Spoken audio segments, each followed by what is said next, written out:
Hello दोस्तों, नमस्ते। कैसे हैं आप लोग? आई होप अच्छे होंगे। ठीक है। आज मैं क्लास 10th का सेकंड चैप्टर, सॉरी इसमें चैप्टर का नाम नहीं लिख पाया मैंने, चैप्टर 2 जिसका नाम है पॉलिनोमियल्स। ठीक है, इसी चैप्टर को मैं आज स्टार्ट करने जा रहा हूँ। ठीक है। इस सेकंड चैप्टर में सबसे पहले हमें समझना होगा एल्जेब्रिक एक्सप्रेशंस। एल्जेब्रिक एक्सप्रेशंस क्या होते हैं? An algebraic expression is a combination of numbers letter representing variables symbols used for mathematical operations. जैसे कि मैं एक बात करूं, जैसे हमने प्रीवियस क्लासेस में भी पढ़ा है कि एल्जेब्रिक एक्सप्रेशंस क्या होता है। एक कॉम्बिनेशंस, अगर मैं बात करूं तो एक combinations of variable and constant terms and constant terms। ठीक है, constant terms उसी को हम क्या कहते हैं। और ये constant term और इन वेरिएबल्स का जो कॉम्बिनेशंस होता है, ठीक है, constant terms कॉम्बिनेशंस होता है, ये विथ जनरल ऑपरेशंस होते हैं। क्या होता है? General operations. ये जो जनरल ऑपरेशंस होते हैं, वो जो जनरल ऑपरेशंस चार होते हैं, चार जनरल ऑपरेशंस होते हैं। नंबर 1 एडिशन, ठीक है। नंबर 2 सब्सट्रैक्शन, ठीक है। नंबर 3 मल्टीप्लिकेशन,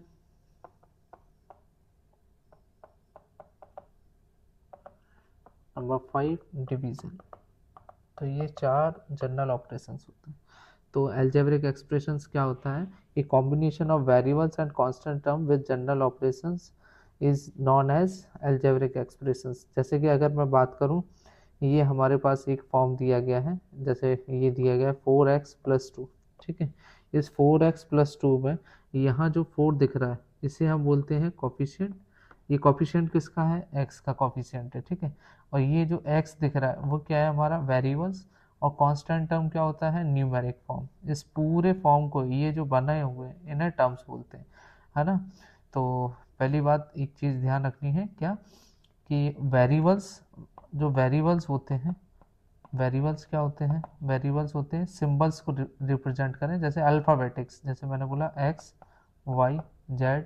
ठीक है, ये सारी चीज़ें क्या है? वेरिएबल्स। अच्छा, कांस्टेंट टर्म्स क्या होती हैं? कांस्टेंट टर्म्स वो होते हैं जिसे हम न्यूमेरिक वैल्यूज बोलते हैं। क्या? Numeric numeric value numeric values. ठीक है। न्यूमेरिक वैल्यूज को हम क्या बोलते हैं? कांस्टेंट टर्म्स बोलते हैं। ठीक है। तो ये होता है हमारा पूरा एल्जेब्रिक एक्सप्रेशंस। अगर मैं बात करूं पॉलिनोमियल्स की, तो पॉलिनोमियल्स क्या बोला गया है? An expression using mathematic operation such addition subtraction multiplication and division including fractional exponents. ठीक है। उसी को हम क्या बोलते हैं? पॉलिनोमियल्स। अगर मैं कोई दूसरी लैंग्वेज में बात करें हम इसकी, तो on other hand a polynomial is a mathematical expression consist of variables and coefficients। Polynomial की अगर मैं एक जनरल इक्वेशंस की बात करूं, तो जो ये जनरल इक्वेशंस होती है वो कुछ इस तरीके से फॉर्म होती है। जैसे मैंने माना कि a1 a2 a3, यहाँ पे क्या मैं मान रहा हूँ? a1 a2 a3 and so on an को मैं मान रहा हूँ कॉफिशिएंट्स। क्या मान रहा हूँ? कॉफिशिएंट। ठीक है। और वो x1 x2 और सो एन x9 तक, इनको मैं n तक, इन्हें हम मान रहे हैं वेरिएबल्स। ठीक है। तो मैं एक जनरल इक्वेशंस बनाता हूँ। जैसे मैंने माना कि a1 x n, ठीक है। तो a2 x की पावर n-1, ठीक है। फिर प्लस a3 x की power n-2 plus so on, ऐसे ही जाएगा ये n तक।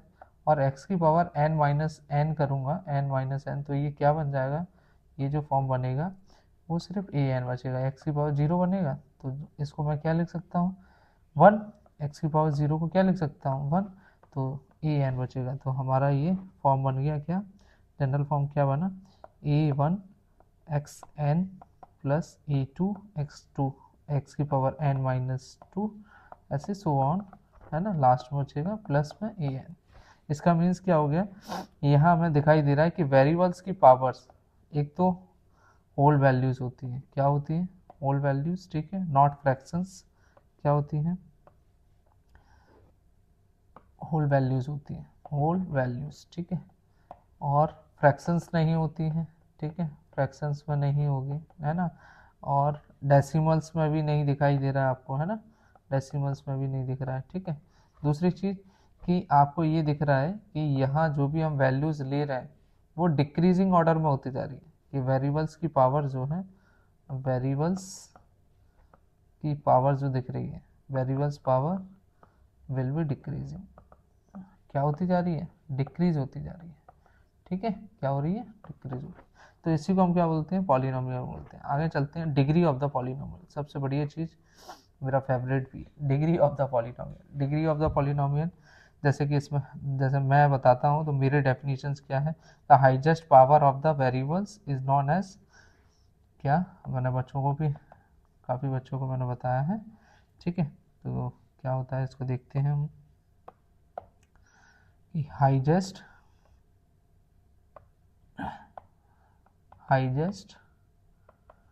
पावर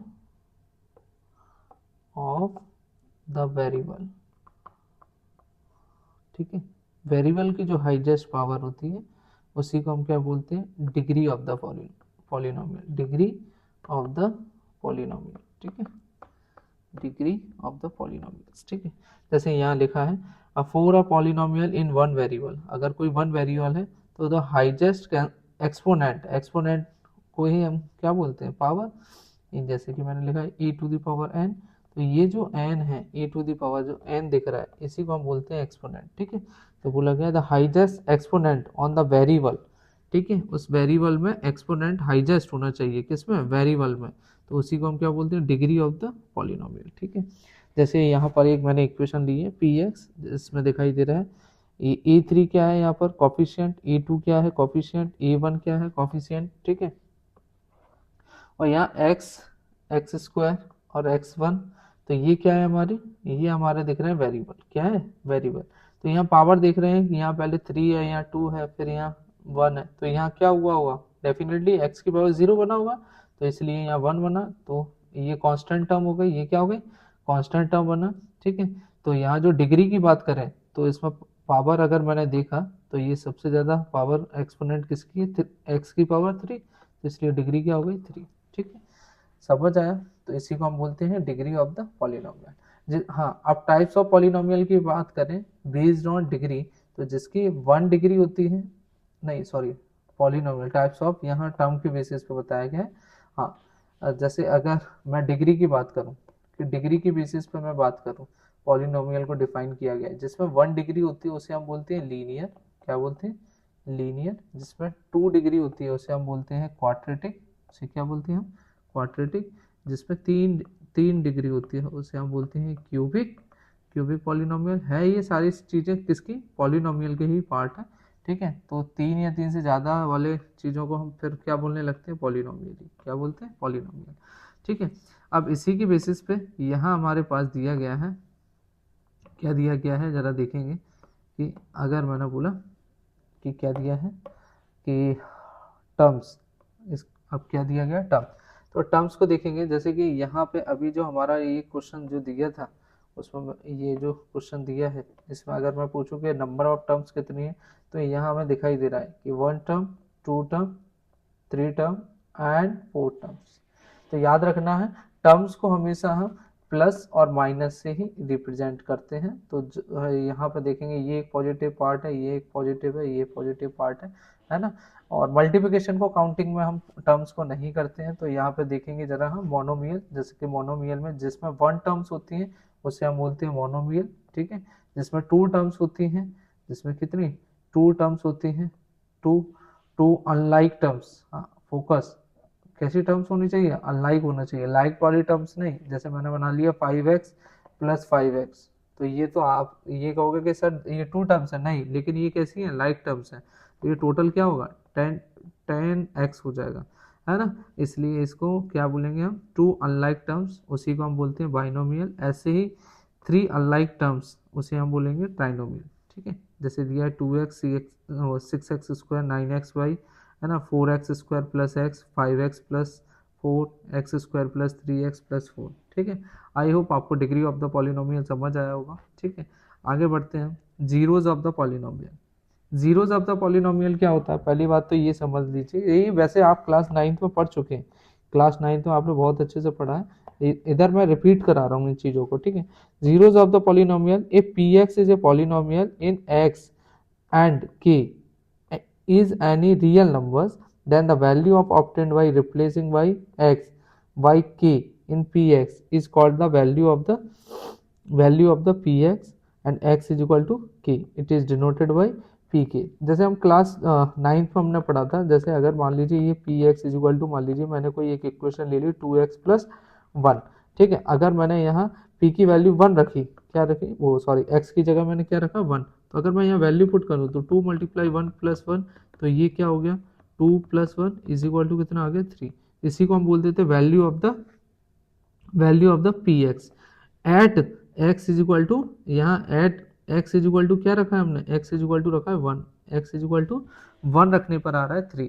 अगर इसी जगह पर कोई वैल्यू रखने पर, अगर मैंने माना ये जो पी एक्स है, इस पी एक्स की जगह मैंने क्या वो p1 जो मैंने रखा है इसमें x की जगह पे, तो अगर मैं 1 ना रखे, मैं अगर यहाँ मान लेता हूँ कि मैं अगर इधर मैं मान लेता हूँ -1/2 रखता, p की वैल्यू क्या रखता -1/2, तो देखते हैं जरा 2 -1/2 और +1, तो 2 से 2 कैंसिलाइज हो गया, ये क्या बचा बेटा -1 और +1, इसकी वैल्यू क्या आ गई 0।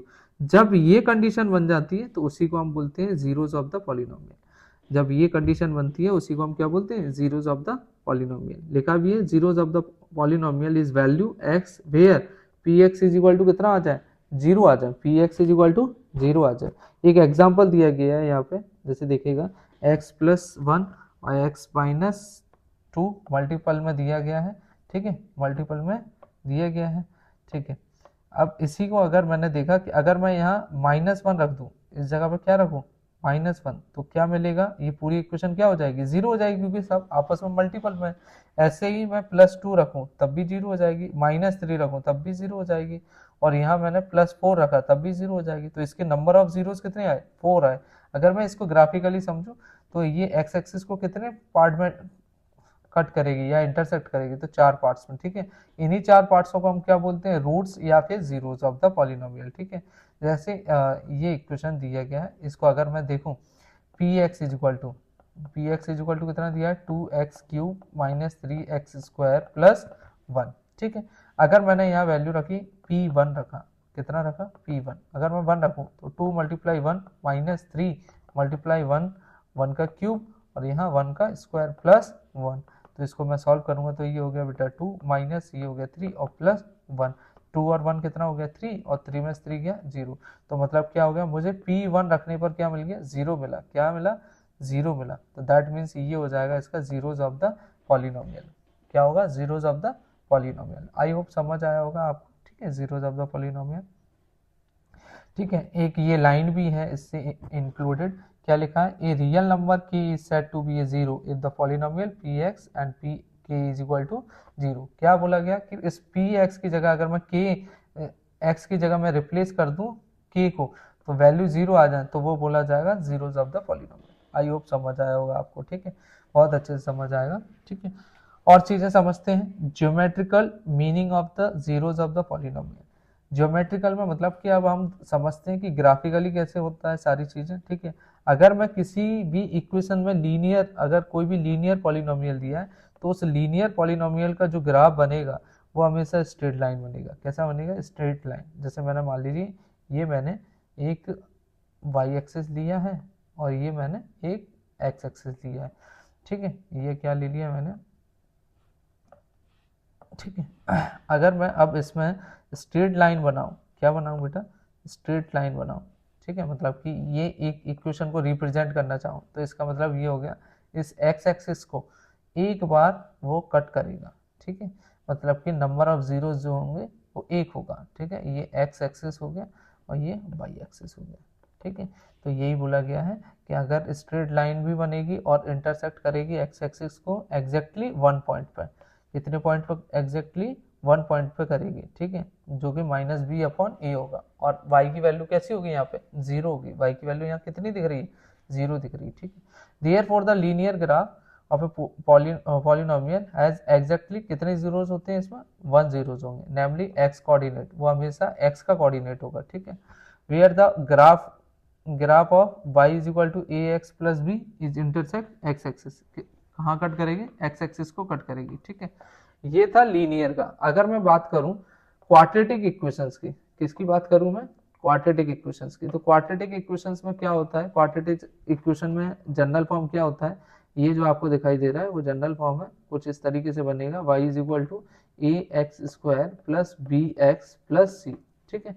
इसकी अगर मैं ग्राफ की बात करूं, इसकी बात करूं मैं ग्राफ की बात करूं, तो ग्राफ जो होगा वो किस तरीके से बनेगा, वो हमेशा पैराबोला बनेगा, क्या बनेगा, पैराबोला। अब पैराबोला कोई कंपलसरी नहीं है, जैसे मैंने ये अभी बना दिया है, जैसे ये लिखा भी है हमारा कि दो वैल्यूज होती हैं, अगर एक ही वैल्यू मतलब कि पॉजिटिव होती है, अगर वैल्यू पॉजिटिव है, एक ही वैल्यू जो हमारा पहला कॉफिशिएंट है x² का जो कॉफिशिएंट है, अगर वो पॉजिटिव है तो हमेशा ये अपवर्ड बनेगा, कैसा बनेगा, अपवर्ड पैराबोला, ठीक है। और अगर ये इसी वैल्यू निगेटिव हो जाए, कैसी हो जाए, निगेटिव हो जाए, तो डाउनवर्ड बनेगा, कैसा बनेगा, डाउनवर्ड बनेगा, ठीक है। तो ये चीज ध्यान रखना है, ठीक है। और इसमें अगर मैं केसेस की बात करें तो वो बहुत ज्यादा लंबी वीडियो हो जाएगी, इसको मैं इतना ही रखता हूँ, ठीक है।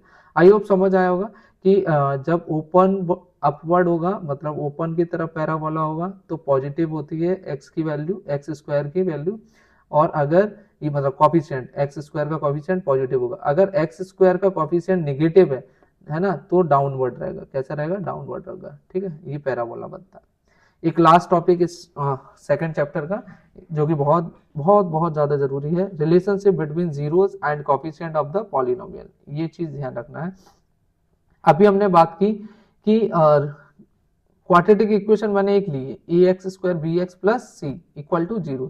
अगर मैं बात करूं सम ऑफ जीरोस, जो भी हमारे जीरोस आए उनका अगर मैं सम करूं, मैंने मान लिया कि वो जो जीरोस है वो अल्फा एंड बीटा है, क्या मान लिया मैंने, जीरोस अल्फा एंड बीटा है, तो अल्फा प्लस बीटा अगर मैं जीरोस का सम करूं तो वो हमेशा जो -b/a बनेगा, मतलब -b क्या हो गया, कॉफिशिएंट ऑफ x जो कि माइनस में लेना है, और कॉफिशिएंट ऑफ x² डिनोमिनेटर में लेना है, ठीक है। तो ये तो होता है हमारा सम ऑफ जीरोस। अगर प्रोडक्ट ऑफ जीरोस बोलूं तो दोनों जीरोस जो दिए गए उनका प्रोडक्ट, और जो कॉफिशिएंट है, तो कॉफिशिएंट ऑफ, जैसे ये जो दिखाई दे रहा है वो पहले लेंगे हम कांस्टेंट टर्म, क्या लेंगे, कांस्टेंट टर्म, और नीचे लेंगे हम कॉफिशिएंट ऑफ x² का, जैसे ऊपर लिया था ना सम ऑफ जीरोस में, वैसे ही सेम वैसे ही लेंगे, ठीक है। तो ये हो जाता है हमारा relationship between zeros and coefficient of polynomial. एक चीज और रह गई है, जैसे अगर मान लीजिए जीरोस दिए गए, तो अगर हमें जनरल फॉर्म बनाना है इक्वेशन, क्या बनाना है, या ये आपसे क्वेश्चन बोला जाएगा कि ये क्वेश्चन बोला जाएगा कि find a quadratic polynomial, find a quadratic